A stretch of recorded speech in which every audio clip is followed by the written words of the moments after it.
सत साहिब साधो भाई सभी को राम राम। कबीर साहिब, उनकी एक निरख प्रबोध की रमैणी है कबीर बीजक में। क्या कहते हैं? अस सतगुरु बोले सतबानी, धन धन सत्य नाम जिन जानी। नाम प्रतीत भई सब संता, येक जान के मिटे अनंता। अनंत नाम जब येक समाना, तब ही साध परम पद जाना। बिरला संत परम गति जाने, एक अनंत सो कहा बखाने। सब ते न्यारा सबके माही, माझी सतगुरु दूजा नाही। सत्य नाम जाके धन होई, धन जीवन ताही को सोई। क्या कहते हैं साहिब कि सतगुरु बोले सतबानी। सतगुरु जो है ऐसी सत्यवाणी बोलते हैं, सत्य वचन बोलते हैं कि धन धन सत्य नाम जिन जानी। क्या वाणी कहते हैं कि धन्य है वो लोग, धन्य है जिनको उस सत्य नाम जिन्होंने जान लिया। यहां साहिब सुनने की बात नहीं कह रहे कि जिनको सत्य नाम प्राप्त हो गया। साहिब कहते हैं जिन्होंने जान लिया। जानना, सुनना, मानना, ये तीनों चीजें अलग अलग है।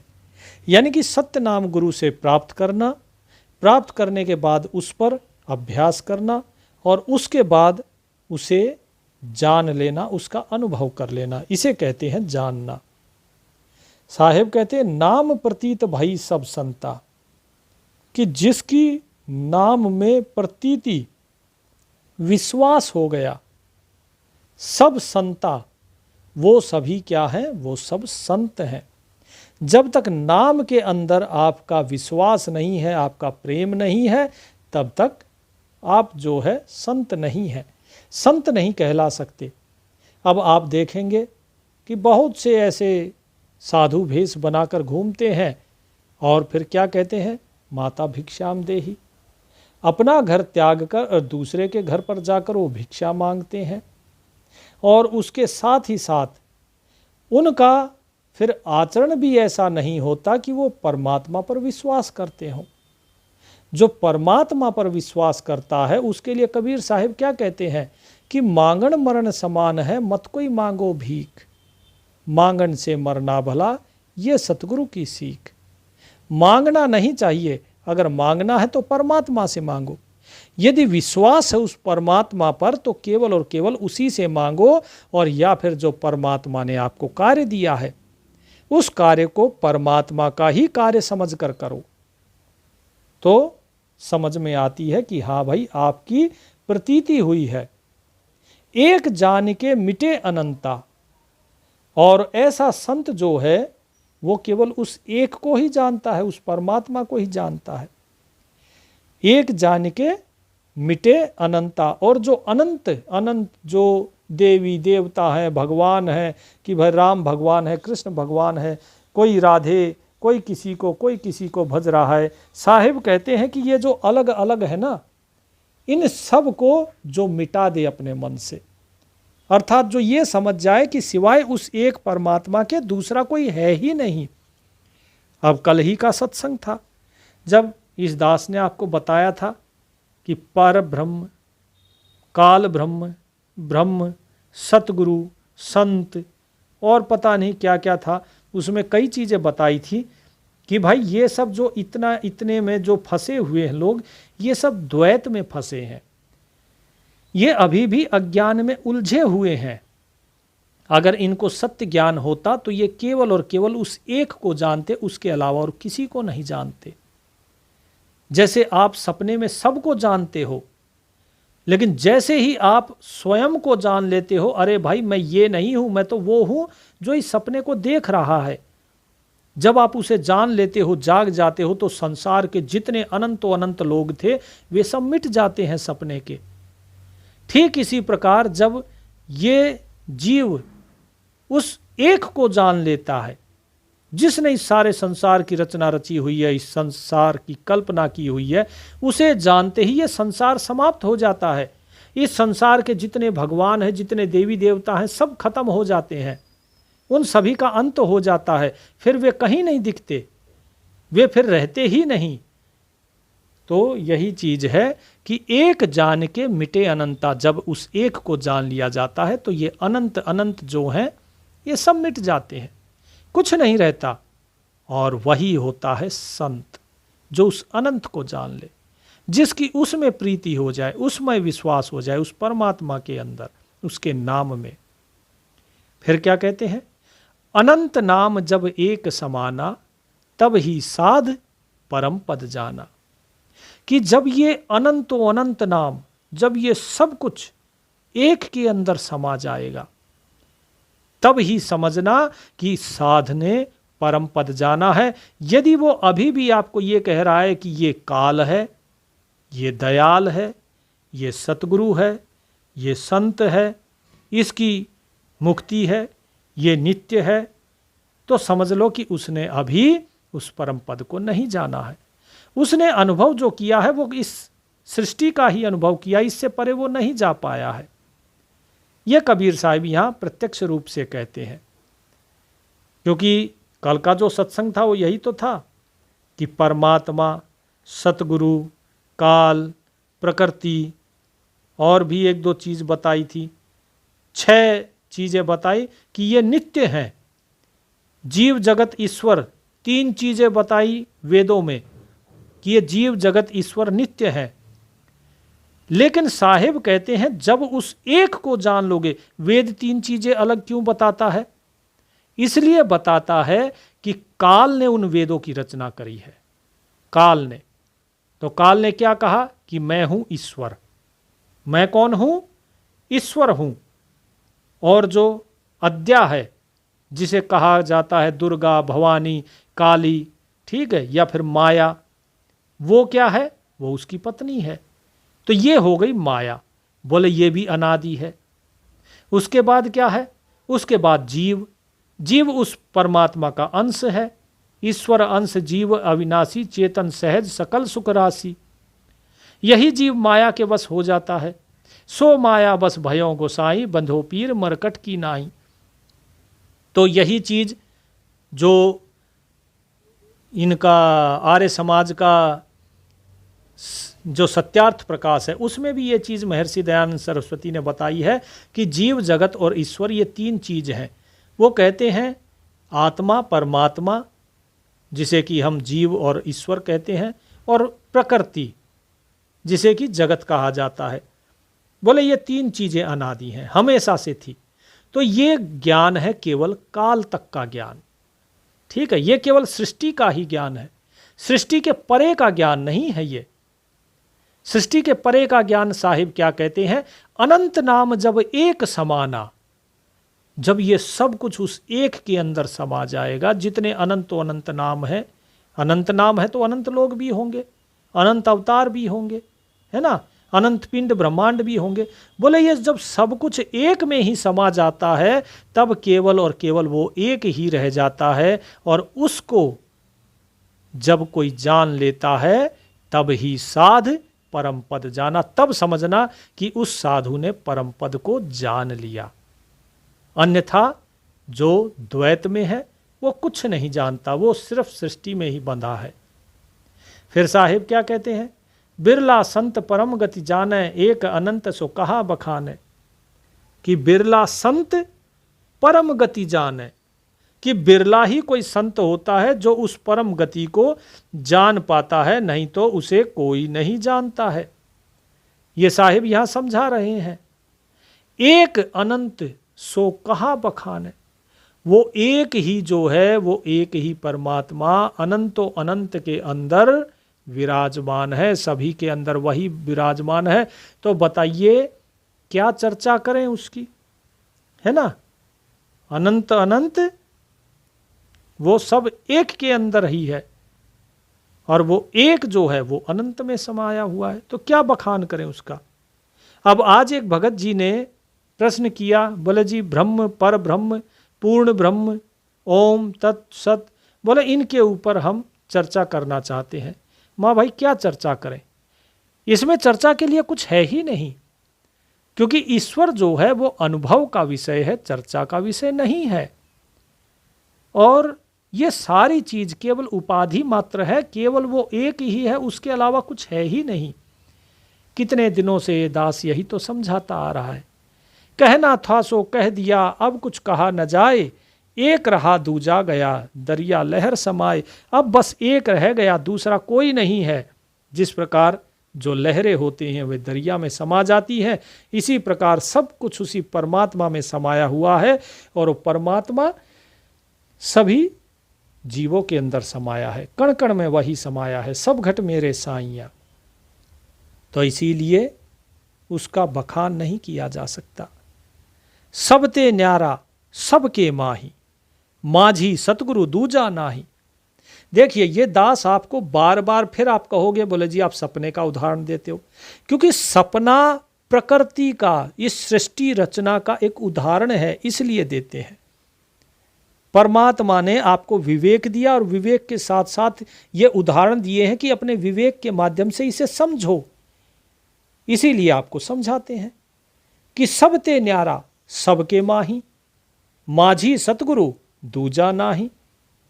कि भाई सबसे न्यारा है, जिस प्रकार से आप सोते हो, सपना देखते हो, आप सपने से अलग बाहर इस चारपाई पे सोए हुए हो, लेकिन सबके माही, लेकिन फिर भी सपना जो है, उस सपने में सभी जगह केवल और केवल आप ही हो। ऐसा तो नहीं है कोई बाहर से कोई दूसरा आ गया आपके सपने में कि हाँ भाई चलो मैं भी इस सपने में घुस जाता हूँ, लो भाई मैं हथियार लेकर आया, मैं ईंट पत्थर लेकर आया, अब महल बनाएंगे, ठीक है, कोठियाँ चिनेंगे। दूसरा तो कोई नहीं घुस सकता, वो सब कुछ आप ही होते हो, आपके अलावा कोई नहीं होता। तो यही साहिब ने कहा सबते न्यारा सबके माही, माझी सतगुरु दूजा नाही। और केवल माझी, माझी का अर्थात दो अर्थ होते हैं माझी के। एक माझी यहाँ पर क्या है कि जो कुछ आप देख रहे हो उसके अंदर केवल सतगुरु विराजमान है, उसके अलावा दूसरा कोई है ही नहीं।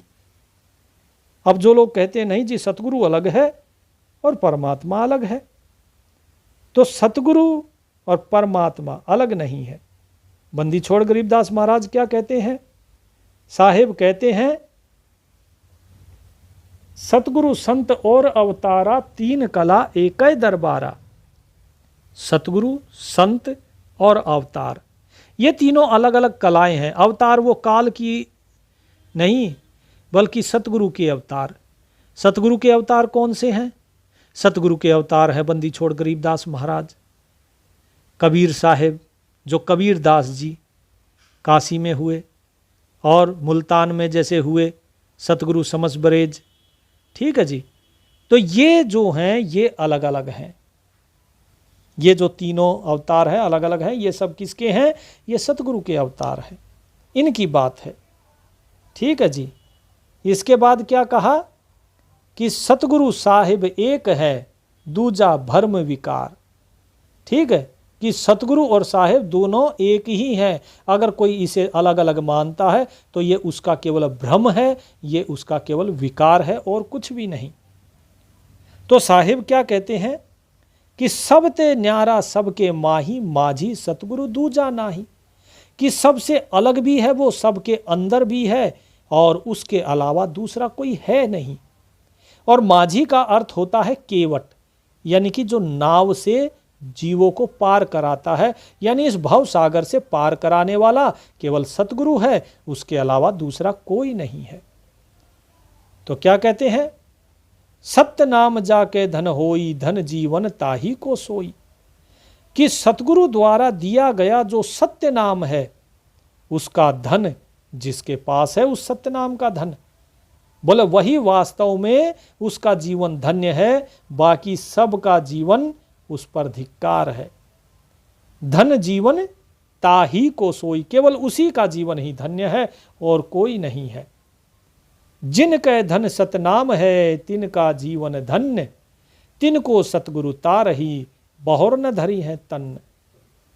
साहिब कहते हैं कि भाई जिनके पास सत्य नाम का धन है, ये हीरे मोती सोना चांदी ये सब नहीं, प्रॉपर्टी बैंक बैलेंस ये सब किसी काम के नहीं, ये तो डुबाने के लिए होते हैं। तो जिसके पास सत्य नाम का धन है, सत्य नाम अर्थात सच्चा नाम, सच्चा नाम परमात्मा का एक ही है, क्योंकि परमात्मा एक है तो वो नाम भी एक है। यदि आपको 5 नाम, 3 नाम, 10 नाम, कुछ इस तरीके के नाम दिए जा रहे हैं तो समझ लो वो सभी नाम झूठे हैं, उन नाम से पार नहीं होगे। क्योंकि परमात्मा का नाम स्वयं कुछ नहीं है, अनामी है वो, तो उसका नाम भी ऐसा है जो अनामी है। वो नाम होते हुए भी बिना नाम का नाम है और वो एक ही नाम है। तो साहिब कहते हैं कि उनका जीवन धन्य है जिनके पास सत्य नाम का धन है, और केवल उनको ही सतगुरु पार लगाएंगे और बहुर न धरे तन, कि वो दोबारा इस भव सागर में शरीर धारण नहीं करेंगे। ये निरख प्रबोध की रमैणी है कबीर साहिब जी की। सतगुरु कबीर साहिब क्या कहते हैं आगे? सत्य नाम की महिमा जाने, मन बच कर मैं सरना आने, एक नाम मन बच कर लेई, बहुर नैया भवजल पग देई। अब देखो, अभी जो दास ने बताया फिर से कबीर साहिब ने वही चीज यहां प्रमाणित कर दी। क्या कहा? एक नाम, वो एक ही नाम है और ये 5 नाम 10 नाम नहीं है। बिल्कुल स्पष्ट कर दिया साहिब ने कि सत्य नाम की महिमा जाने, कि जो जीव सत्य नाम की महिमा को जानता है वो मन वच कर्म शरणा आने, वो मन से, वचन से और कर्म से सतगुरु की शरण में आ जाता है। एक नाम मन बच कर ले, वो उस एक नाम को ही मन से, वचन से और अपने कर से, शरीर से, यानी कि वो कर माने हाथ होता है वैसे, यानी मन वचन शरीर तीनों से वो केवल और केवल उस एक नाम में ही समर्पित रहता है। बहुर नैया भवजल पग देही, फिर वो दोबारा इस भव सागर में पैर नहीं धरता है, वो फिर उस नाम में रम जाता है और पार ही हो जाता है।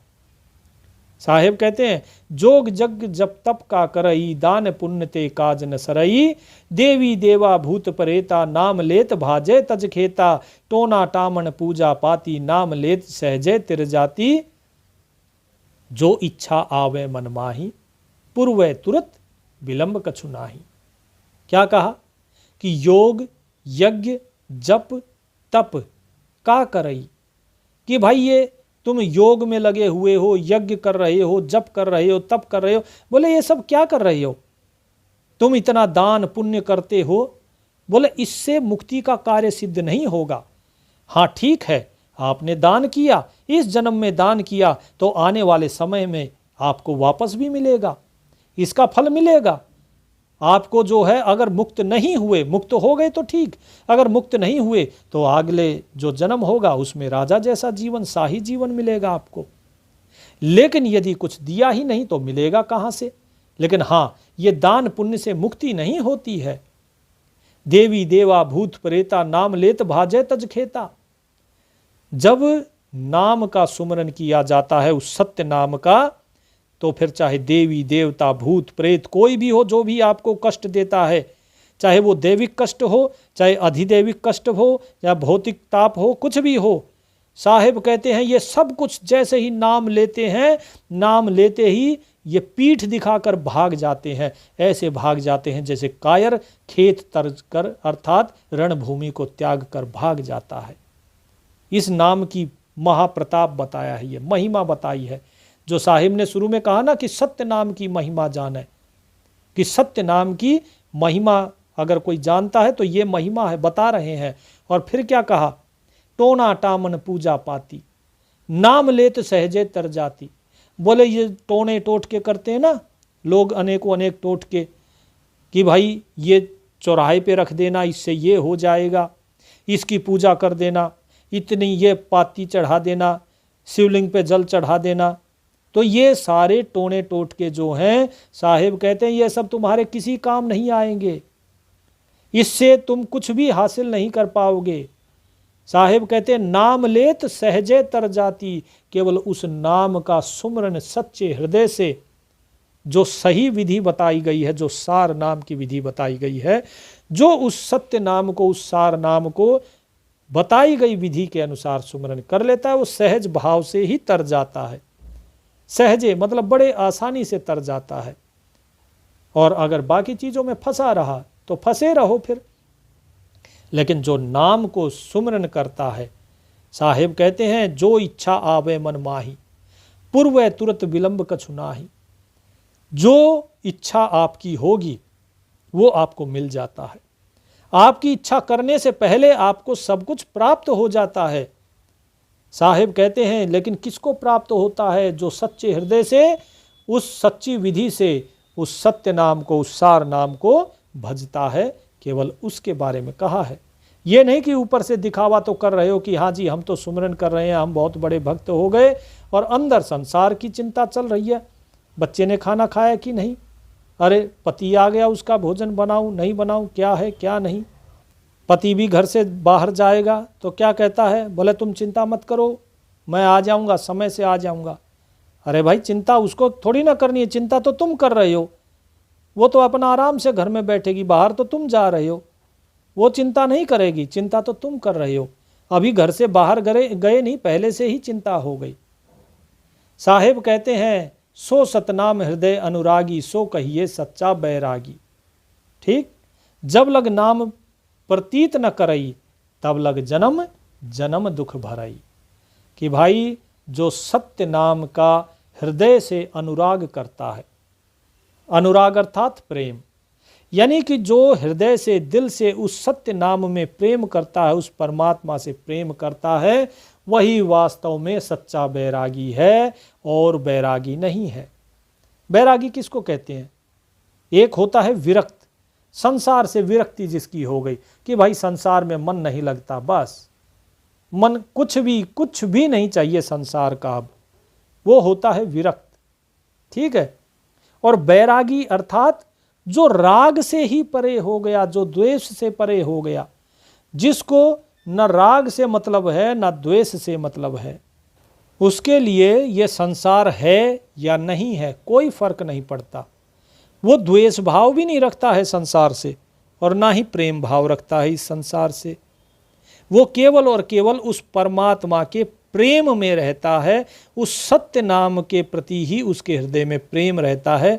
कबीर साहिब कहते हैं वही सच्चा बैरागी है। तो ये सच्चे बैरागी के लक्षण हैं, सच्चे संत के। और जब लग नाम प्रतीत न करई, तब लग जन्म जन्म दुख भरई। और जब लग नाम से, जब तक, अब देखिए बहुत से क्या कहते हैं, बहुत से भगत कहते हैं, बोले जी हम नाम सुमिरन करते हैं, हमारा नुकसान हो गया, हमारा ऐसा हो गया वैसा हो गया। भगत जी देखो, यदि प्रेम करते हो परमात्मा से तो परीक्षा तो होगी। और जो व्यक्ति शिकायत कर देता है इसका मतलब उसका प्रेम नहीं है, क्योंकि जिससे हम प्रेम करते हैं उससे शिकायत नहीं करते। वो जैसे हमें रखता है हम वैसे ही रहते हैं उसके साथ में। तो साहेब यही कहते हैं जब लग नाम प्रतीत न करई, जब तक उस नाम में आपका विश्वास नहीं है, तब लग जन्म जन्म दुख भरई, तब तक आप जन्म जन्मों तक दुख भरते रहोगे। अर्थात आपके ऊपर तब तक ही दुख आएगा। और जैसे ही नाम पर विश्वास हो गया, प्रेम हो गया, उसके बाद आपके ऊपर कोई दुविधा, कोई संकट, कुछ नहीं आता। संसार के लिए मीराबाई ने जहर का प्याला पी लिया, बहुत बड़ा संकट आ गया। मीराबाई के लिए कुछ भी नहीं है, बोले ठीक है मेरे प्रभु का चरणामृत है, लाओ दे दो, पी गई। और कह दिया धर्मगुरु को कि मैं तुम्हें अपनी मृत्यु के भार से मुक्त करती हूं। इसी प्रकार देखिए जो भक्त प्रहलाद थे, उनके साथ क्या क्या नहीं हुआ। जहर का प्याला उसी की माता के हाथ से पिलवाया गया, कहीं खोलते तेल के कढ़ाई में डाल दिया, कहीं समुद्र में फेंकवा दिया, कहीं होलिका के साथ चिता पर अग्नि में जलाने की कोशिश की। जहाँ चाहा वहाँ बैठ गए, क्योंकि उनको विश्वास था। और संसारी जीव, अरे नहीं नहीं, इससे तो ये हो जाएगा, उससे वो हो जाएगा। जब नाम में प्रीत होती है सच्ची, तब ये जीव पीछे नहीं हटता। तब ये जीव दूसरों को दिखावा करने के लिए ये भी नहीं करता कि देखो मैं आग में चल के दिखा सकता हूँ। ये बहुत से लोग हैं जिनको सिद्धियां प्राप्त होती है, वो दिखाते हैं ऐसे। भक्त के साथ तो जो होता है वो परमात्मा स्वयं परीक्षा लेते हैं। भक्त कभी ये नहीं कहता कि मैं आग में चलने को तैयार हूँ, मैं विश्वास करता हूँ। लोगों के कहने से बोले अच्छा ये करके दिखाओ, नहीं, भक्त कभी नहीं दिखाता है। भक्त ऐसे नहीं दिखाता है कि भाई चलो ठीक है तुम कह रहे हो तो देखो मेरा नाम में बड़ा विश्वास है, देखो मैं तुम्हें कांटों पे चल के दिखाता हूँ, मैं तुम्हें अग्नि अंगारों पे चल के दिखाता हूँ। ऐसे व्यक्ति मूर्ख होते हैं, वो भक्त नहीं है, संसार के कहे में नहीं चलते। इसका मतलब क्या हुआ? इसका मतलब ये हुआ कि उनके अंदर अभी भी संसार की बातें चल रही हैं। लेकिन जिसके हृदय में केवल सत्य नाम का अनुराग हो जाता है, उसको तो संसार से कोई लेना ही नहीं। यही तो भेद है। एक नाम मन बच कर लेई, केवल उस एक नाम को मन वचन कर्म से ही आपको सुमिरन करना। आगे दोहे में क्या कहते हैं कबीर साहब? कबीर महिमा नाम की कहना कहीं न जाए, चार मुक्ति और चार फल और परम पद पाए। अब ध्यान से समझिए, अब यहाँ पे चार मुक्ति चार फल की बात बताई है। अब जो कबीर साहब बताते हैं महिमा नाम की, अब पहले हम दूसरी महिमा सुन लेते हैं, उसके बाद इस नाम की महिमा पर आपको बताएंगे। तो जो ब्रह्मा विष्णु महेश ये सब की जो वंदना करते हैं, अवतारों की वंदना करते हैं, तीर्थों में जाते हैं, ठीक है जी, तो कहते तीर्थ गए से एक फल, संत मिले फल चार, सतगुरु मिले अनेक फल, कहें कबीर विचार। तीर्थ जाने से एक फल मिलता है, कौन सा फल है? कि जीव को भूत योनि में नहीं आना पड़ता, कि जो आत्मा भटकती रहती है इधर उधर, वो भटकना नहीं पड़ता उसे, और उसको दूसरा शरीर मिल जाता है। तो ये पहला फल है। अच्छा, उसके बाद फिर संत मिले फल चार, संत मिलते हैं तो चार फल मिलते हैं। वो चार फल क्या है? अर्थ धर्म काम मोक्ष। यहाँ पर मोक्ष कौन सा है? यहाँ पर मोक्ष है स्वर्ग की प्राप्ति, वैकुंठ की प्राप्ति। यहाँ पर जन्म मरण से, मृत्यु से, इनके भय से मुक्त होना वो चीज़ नहीं है। उसके बाद फिर कहते हैं सतगुरु मिले अनेक फल, कहें कबीर विचार। और सतगुरु मिलते हैं तो उसके तो अनेक फल है। तो यहाँ पर अब समझते हैं कबीर साहिब जो बात बता रहे हैं। रामानंद जी से जब कबीर साहिब मिले तो रामानंद जी ने कहा कि मुझे चार मुक्ति की आशा है। वो चार मुक्ति कौन प्रदान करते हैं? चार मुक्ति प्रदान करते हैं विष्णु जी, जो कि स्या युद्ध स्या लोक स्या नीप और स्याह रूप है। ये चार मुक्तियां हैं। और चार फल जो प्रदान किए जाते हैं वो अर्थ धर्म काम मोक्ष है।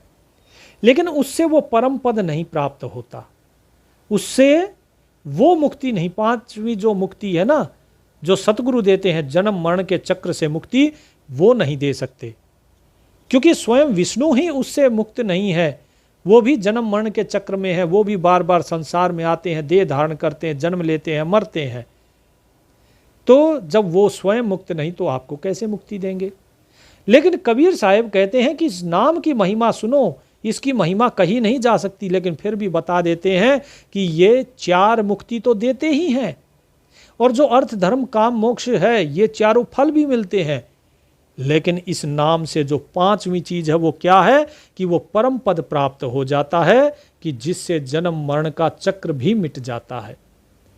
तो ये साहिब यहां समझा रहे हैं। फिर क्या कहते हैं साहिब? कहते हैं कि अब अगला भेद सुनो। क्या? कि सत्य नाम है सब ते न्यारा, निर्गुण सरगुण शब्द पसारा। अब समझो, सत्य नाम जो है वो सबसे अलग है। जिसको सार नाम मिला है, सत्य नाम मिला है, वो अगर उस नाम को, उसकी विधि को अगर अच्छे से जानते हैं, गुरुदेव ने आप सभी को विधि बताई भी हुई है, तो आप समझ जाओगे कि वो नाम वास्तव में सबसे अलग है। निर्गुण सरगुण शब्द पसारा। और जो रही बात निर्गुण की, सरगुण की, बोले ये तो केवल शब्दों का खेल है, शब्दों का जाल फैलाया हुआ है।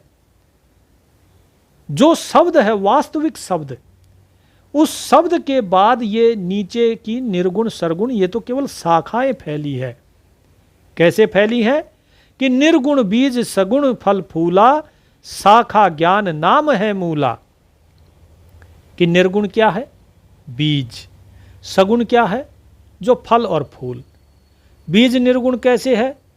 कि बीज जब बो दिया जाता है तो उसके बाद वो बीज अपना अस्तित्व खो देता है, इसीलिए उसे कहा निर्गुण। वो सब निर्गुण सगुण किससे फैले, किससे इसका पसारा हुआ, इसका विस्तार किससे हुआ? शब्द पसारा, कि शब्द के द्वारा। तो जो यहां पे सत्य नाम है, ये वास्तव में उस शब्द की ही बात की जा रही है। तो साहेब कहते हैं इस शब्द से ही निर्गुण हुआ, शब्द से ही सगुण हुआ, ये सब कुछ इसी की शाखाएं हैं। निर्गुण बीज को कह दिया गया, और सगुण जो है फल फूल आगे जो मिलते हैं, लगते हैं, जो आपको दिखाई देते हैं, उसे कहा जाता है। शाखा ज्ञान नाम है मूला, और जो ज्ञान है वो ज्ञान क्या है? वो शाखा है। कौन सी शाखा? जो मोटी शाखा है, और उस मोटी शाखा से क्या होता है? नाम है मूला। मूल अर्थात जड़, नाम क्या है? नाम वो जड़ है। उस नाम से ही ज्ञान का पोषण होता है। अब यहां देखिए, आपने गीता में पढ़ा होगा उल्टे पीपल का वृक्ष, है ना। एक दिन और सत्संग किया था जिसमें यह बताया गया था कि अक्षय वृक्ष एक पेड़ है, निरंजन वा की डार, त्रिदेवा शाखा भये, पात भया संसार। अब यहां पर देखो, यहां साहिब क्या कह रहे हैं? मूल गहे ते सब सुख पावे, डाल पात में मूल गवावे। सतगुरु कही नाम पिछानी, निर्गुण सरगुण भेद बखानी। क्या बताया? अब देखो, वो जो दोहा था कि अक्षय वृक्ष एक पेड़ है, निरंजन वा की डार, त्रिदेवा शाखा भये, पात भया संसार। तो इसमें कबीर साहिब ने मूल की बात नहीं करी, जड़ की बात नहीं करी, शाखा की, पत्ते की, उनकी बात कर दी। अब यहां पर उस मूल की बात बता रहे हैं। साहिब क्या कहते हैं? मूल क्या है? नाम, यानी जड़ जो है वो है नाम। अब आगे क्या कहा कि मूल गहे ते सब सुख पावे। यदि उस मूल को प्राप्त कर लोगे तो सारे सुख मिलेंगे।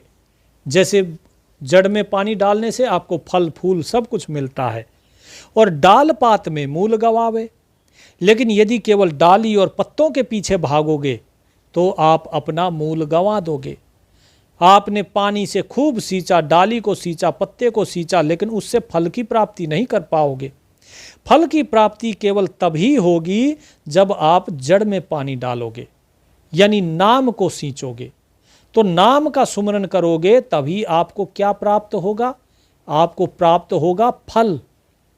और जब फल प्राप्त होगा तो फल के अंदर प्राप्त होगा बीज, यानी वो बीज जिससे उस वृक्ष की उत्पत्ति हुई, यानी कि परमात्मा की प्राप्ति। तो जब नाम सुमरन करोगे तब परमात्मा की प्राप्ति होगी। इसके अलावा आप डाल पात फल फूल कुछ भी आप सेवन करते रहो, उसको सींचते रहो, उससे आपको उस बीज की अर्थात उस परमात्मा की प्राप्ति कभी नहीं होगी। सतगुरु कही नाम पहचानी, निर्गुण सरगुण भेद बखानी।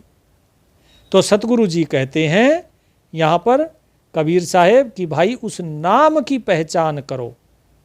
और निर्गुण और सरगुण का यहाँ पर साहिब ने भेद बता दिया आपको कि निर्गुण क्या है? वो बीज है जिससे उस वृक्ष का जो उसकी उत्पत्ति हुई है। और सगुण क्या है? सगुण जो फल फूल दिखाई दे रहे हैं। तो साहिब कहते हैं इस प्रकार से निर्गुण और सगुण के भेद का बखान किया जाता है। वास्तव में जो परमात्मा है वो तो गुणातीत है, क्योंकि वो वृक्ष भी तो उसी बीज से ही पैदा हुआ है, तो सगुण भी परमात्मा हो गया। और निर्गुण जो है, निर्गुण वो बीज था जिससे पैदा हुआ, वो भी परमात्मा हो गया। तो इसी कारण वो परमात्मा ना निर्गुण है ना सगुण है, वो दोनों ही है। सब कुछ वही है और वो कुछ भी नहीं है। वो सबके अंदर भी है और सबसे न्यारा भी है। इसीलिए साहिब ने उसे कहा गुणातीत। इसीलिए परमात्मा को अक्षरातीत, गुणातीत, शब्दातीत और कालातीत कहा जाता है।